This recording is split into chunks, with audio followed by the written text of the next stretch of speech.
साथियों, आज Patiala house court centre hall में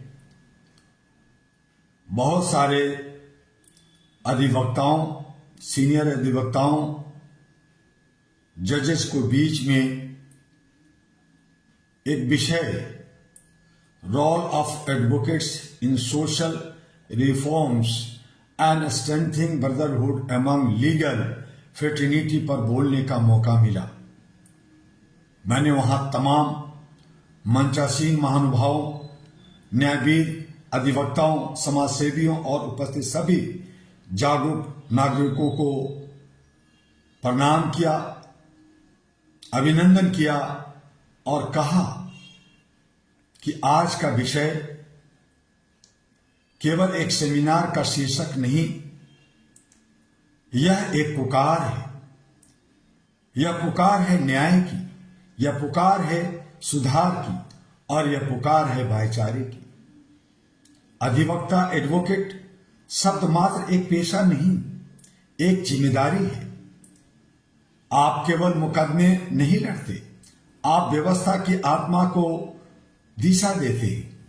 आप केवल दलील नहीं देते, आप समाज के भविष्य की नींव रखते हैं। लेकिन आज मैं एक साथ सीधा, स्पष्ट और थोड़ा तीखा प्रश्न उनके बीच में रखा और कहा कि क्या आज का अधिवक्ता केवल फीस का प्रतिनिधि बनकर रह गया है, या फिर वह अभी भी संविधान की और मानवाधिकारों का सच्चा प्रहरी है। साथियों, जब समाज में अन्याय बढ़ता है तब कमजोर की आवाज दबाई जाती है। जब कानून का दुरुपयोग होता है तब सबसे पहले निगाहें अदालत की ओर उठती है। और अदालत की आत्मा कौन होता है? अधिवक्ता, वकील होता है। अधिवक्ताओं की सामाजिक भूमिका होती है। भारत के स्वतंत्रता संग्राम से लेकर आज तक अधिवक्ताओं ने समाज सुधार में अग्रणी भूमिका निभाई। उसमें प्रमुख रूप से महात्मा गांधी, डॉक्टर अंबेडकर, सरदार पटेल सभी कानून विधि के विद्यार्थी थे और एडवोकेट थे, अधिवक्ता थे। उन्होंने कानून को हथियार नहीं, परिवर्तन का साधन बनाया। आज भी दहेज प्रथा के खिलाफ आवाज कौन उठाता है?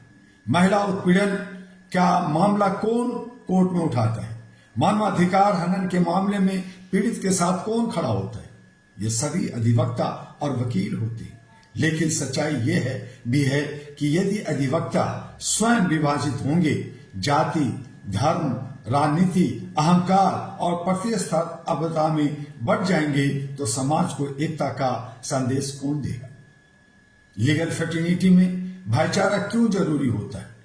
क्योंकि कानून की लड़ाई विचारों की लड़ाई होती है, दुश्मनी की नहीं। विपक्षी अधिवक्ता आपका दुश्मन नहीं होता, वह न्याय प्रक्रिया का सहयोगी होता है। आज आवश्यकता है बार और बेंच के बीच पारदर्शिता करने की, वरिष्ठ और कनिष्ठ के बीच मार्गदर्शन देने की, आपसी सम्मान और नैतिक आचरण बनाने की। यदि अधिवक्ता ही एक दूसरे को गिराने में लगे रहेंगे तो न्याय व्यवस्था कमजोर हो जाएगी। Era Global All India Human Rights Association का स्पष्ट मानना है कि human rights begin with human conduct. यदि हमारे आचरण में नैतिकता नहीं तो हमारे शब्दों में न्याय का बल नहीं आएगा। सामाजिक सुधार में अधिवक्ताओं की निर्णायक भूमिका होनी चाहिए। आज समाज जिन समस्याओं से जूझ रहा है उसमें महिला उत्पीड़न, साइबर अपराध, धार्मिक द्वेष, आर्थिक शोषण, झूठे मुकदमों की बढ़ती प्रवृत्ति, इन सब का समाधान केवल कानून की किताबों में नहीं बल्कि अधिवक्ताओं की प्रतिबद्धता में है। आप चाहें तो लीगल अवेयरनेस कैंप चला सकते हैं, ग्रामीण क्षेत्रों में निःशुल्क कानूनी सलाह दे सकते हैं, युवाओं को संविधान की शिक्षा दे सकते हैं, मानवाधिकारों पर जागरूकता अभियान चला सकते हैं। यह केवल सेवा नहीं, यह राष्ट्र निर्माण होगा। और यह कटु सत्य है, आज अदालतों में लंबित मामलों की संख्या करोड़ों में है। कई बार तारीख पर तारीख केवल प्रक्रिया नहीं, पीड़ा बन जाती है। हमें मंथन करना होगा, क्या हम न्याय को तेज करने में सहयोग दे रहे हैं या फिर प्रक्रिया को जटिल बनाकर उसे लंबा खींच रहे हैं? न्याय में देरी न्याय से इनकार के समान है। EHRA Global All India Human Rights Association की दृष्टि में एहरा ग्लोबल का उद्देश्य केवल मानवाधिकार की बात करना नहीं, बल्कि हर उस व्यक्ति को सशक्त करना है जो न्याय के लिए खड़ा है।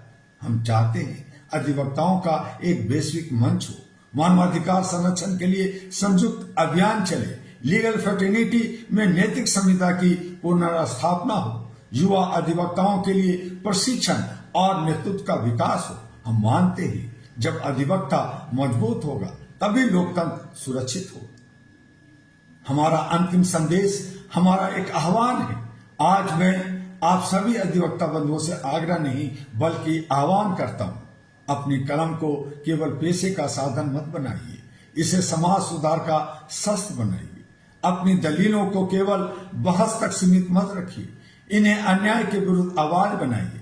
अपने पेशे को केवल आय का स्रोत मत बनाइए, इसे राष्ट्र सेवा का माध्यम बनाइए। याद रखिए, कानून की किताबें बदल सकती है, सरकार बदल सकती है, पर न्याय की आत्मा तभी जीवित रहती है जब अधिवक्ता ईमानदार, एकजुट और साहसी हो। आइए आज संकल्प लीजिए, हम समाज सुधार में अग्रणी भूमिका निभाएंगे। हम लीगल फ्रेटर्निटी में भाईचारा मजबूत करेंगे।